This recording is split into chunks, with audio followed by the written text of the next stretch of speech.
భద్రాద్రి కొత్తగూడెం జిల్లా చర్ల మండలంలో విషాదం చోటు చేసుకుంది.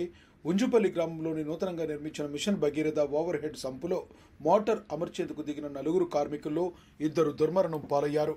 మృతులు నీలం తులసిరాం, కాకా మహేష్ గా గుర్తించారు. మరో 2 కార్మికుల పరిస్థితి విషమంగా ఉండడంతో వారిని అత్యవసరంగా ఆసుపత్రికి తరలించారు.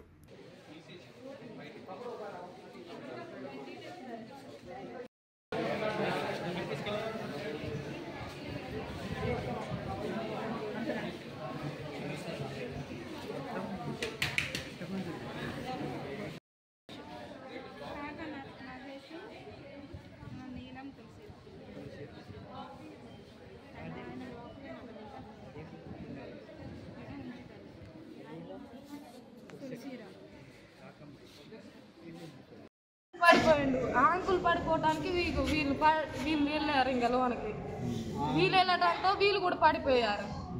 వీళ్ళని పడిపోయింది చూసి అన్నయ్య వచ్చి వీళ్ళని కాపాడదామని దిగిండు. ఆ అన్నయ్య కూడా పడిపోయింది. ఇక 4 పడిపోయింది. ఇక కనీసం ఊర్లో కనీసం వచ్చి చూస్తారు కానీ అక్కడ గొయ్యి దగ్గరకు వచ్చి అబ్బో మా వల్ల కాదని వెళ్ళిపోతారు. అక్కడ నుంచి ఎంత లోతుందా గొయ్యి? ఆ గొయ్యి చాలా లోతున్నది. నీళ్లు కొద్దిగా ఇక్కడికి ఉన్నాయి నీళ్లు. ఆ నీళ్ళలో మొత్తానికి ఇట్లా పడిపోయిండు. పడిపోయి ఊపిరి ఆడట్లేదు. నేను అక్కడికి వెళ్ళొద్దన్నయ్య అంటేనే ఉన్నా నేను.